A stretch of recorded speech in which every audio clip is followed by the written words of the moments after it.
Alhamdulillah. Wassalatu wassalam. Ala Rasulillah wa ala alihi wa sahbihi ajmain. Amma ba'd. A'udhu billahi minash shaitanir rajim. Bismillahir rahmanir rahim. Hunna libasul lakum wa antum libasul lahunna.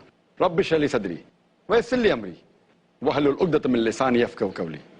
I welcome all of you with Islamic greetings. Assal-mo-alaikum wa rahmatullahi wa barakatuh.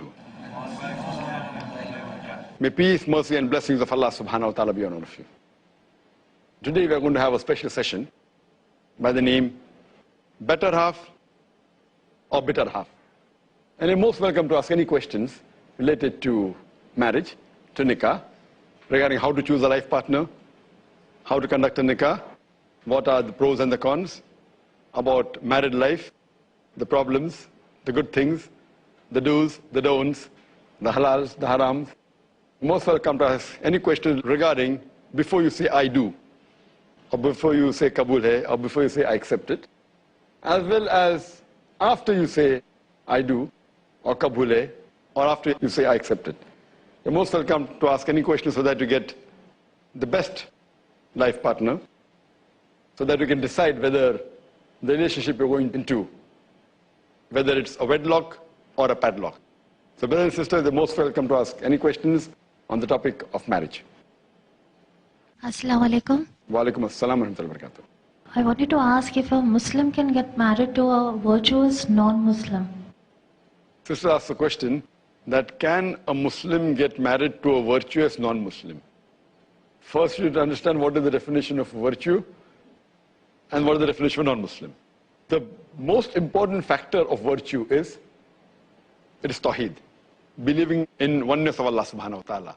So, as far as the complete definition of virtue is concerned, the most important factor is Tawheed, the oneness of Allah subhanahu wa ta'ala. If a person really believes in Tawheed and oneness of Allah subhanahu wa ta'ala, but naturally he has to be a Muslim. So the question of a non-Muslim being virtuous in the Islamic terminology is not correct. Because the most important criteria for virtue, it is Tawheed, it's oneness of Allah subhanahu wa ta'ala. And as a general question, can a Muslim marry a non-Muslim? The reply is given in the Quran in Surah Baqarah, chapter number 2, verse number 221, where the Creator Allah subhanahu wa ta'ala says that do not marry a mushrikah until she believes. Do not marry an idolatress until she believes. And a believing woman, a mu'minah, even if she's a bondswoman, even if she's a slave girl, she's far superior than a mushrikah, than an idolatress, even if she allows you.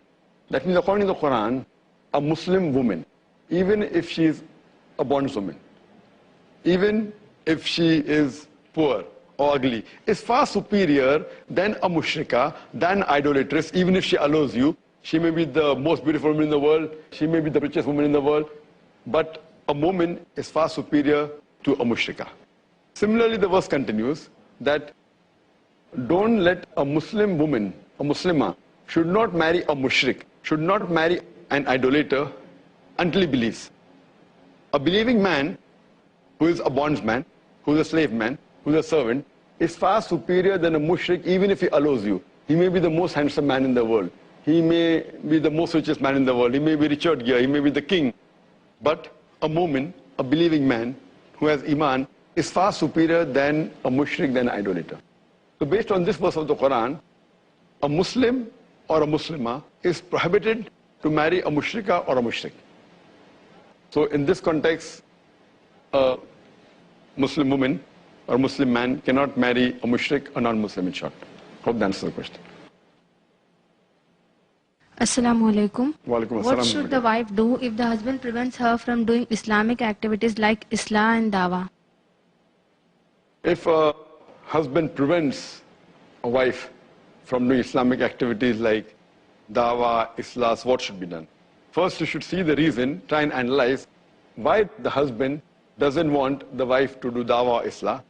If he is saying that because the household work is left undone, and the wife says that, I want to do Dawah, so I'll be away for 10 hours every day, from morning till evening, and I'll not look after the children, I'll look after the house, then he has a valid reason.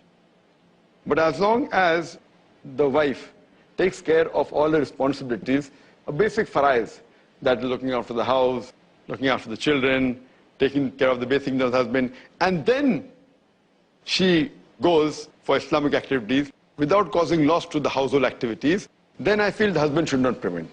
So then it is the duty of the wife to convince the husband that, if she goes, it will be better for her and better for the family and better for him also, so that it will be beneficial for them in the akhirah. So then it is the duty of the wife to convince the husband that it is fard on every Muslim to convey the message of Islam. As Allah says in the Quran in Surah Al-Imran, chapter number 3, verse number 110, كُنْتُمْ خَيْرَ أُمَّةٍ أُخْرِجَتْ لِلنَّاسِ تَأْمِرُونَ بِالْمَعْرُوفِ وَتَنْهَوْنَ عَنِ الْمُنكَرِ وَتُؤْمِنُونَ بِاللَّهِ.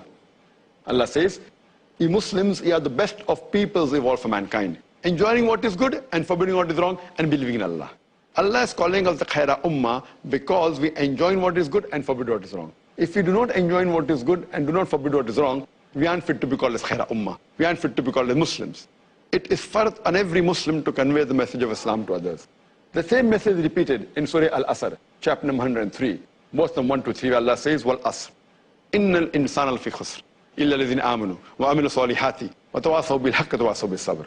That by the token of time, man is verily in a state of loss, except those who have faith, those who have righteous deeds, those who exhort people to truth, that is dawah and Islam, and those who exhort people to patience and perseverance. So one of the 4 criteria for a person to go to Jannah is that he or she should do dawah and Islam.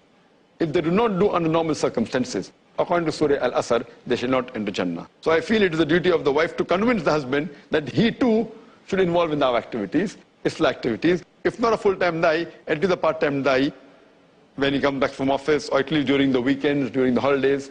And it is the duty of the wife that with hikmah, she should convince the husband, and she too should ask him to get involved. Because if both are involved in the activity, it's easier for them to understand each other's difficulty. So she should inspire him that he should involve in dawah activities, and see to it that she provides him with cassettes and lectures and books which will inspire him too to be involved in the activity. Hope that answers the question, sister. Assal-mo-alaikum. Wa alaikum assalam wa rahmatullahi wa barakatuh. Can a girl marry a boy without her father's consent? The question that can a girl marry a boy without the father's consent? Taking the father's consent is very important, but if the girl has valid reason that the father is choosing for her a life partner which is not appropriate for her, who is not virtuous, and then if she resists, it is permissible. Because there's a hadith of a beloved Prophet Muhammad mentioned in Sahih Bukhari, volume number 7, in the book of Nikah, chapter number 69, hadith number 642, that a lady by the name of Khansa bint Khadim al-Ansariya, she approached the Prophet and she said that my father has married me to a person who I do not like. So the Prophet nullified the marriage. That means the willingness of the girl is also very important, especially when you know that the father is choosing a life partner which she feels is not appropriate, is not aligned with Quran and Sunnah. So in this case, as a resort, she can object if she feels that the boy the father is asking to marry is not virtuous, and the boy she has in preference is more virtuous. Hope that answers the question. Assal-mo-alaikum wa rahmatullahi wa barakatuh. Wa alaikum assalam wa rahmatullahi wa barakatuh. Brother, my question is, what is a nikahnama and what are its contents? Sister has the question that what is a nikahnama and what are its contents. As I mentioned earlier, nikah means a marital contract. It's a sacred covenant between the would-be husband and wife. And while a girl and a boy get married, they're permitted to lay down any conditions as long as it is within the purview of the Islamic Sharia. They can lay down any condition as long as it is not prohibited in the Quran or the Sunnah. It doesn't go against the principles of Quran and Sunnah. For example, marrying more than one wife is optional. So the would-be wife can put a condition saying that I do not mind marrying you as long as you do not take a second wife as long as I'm alive. Since marrying more than one woman is not fard, it's optional, she can put a condition that she does not want the husband to take any other woman as wife as long as she's alive. It's permitted. But she cannot say that I do not want my husband to offer salah, because offering the salah is fard. She cannot put a condition that I want my husband to drink alcohol, because drinking alcohol is haram. Similarly, the husband can put conditions on the wife that he can say that I want you to look after my mother was sick. It was optional. So in these way, both can put conditions which are optional, but cannot force anyone else to do something which is haram, and cannot prevent anyone from doing something which is fard. So this nikah content can be depending upon the choice of the would-be husband and wife, as long as it does not go against the Islamic Sharia. Hope that answers the question.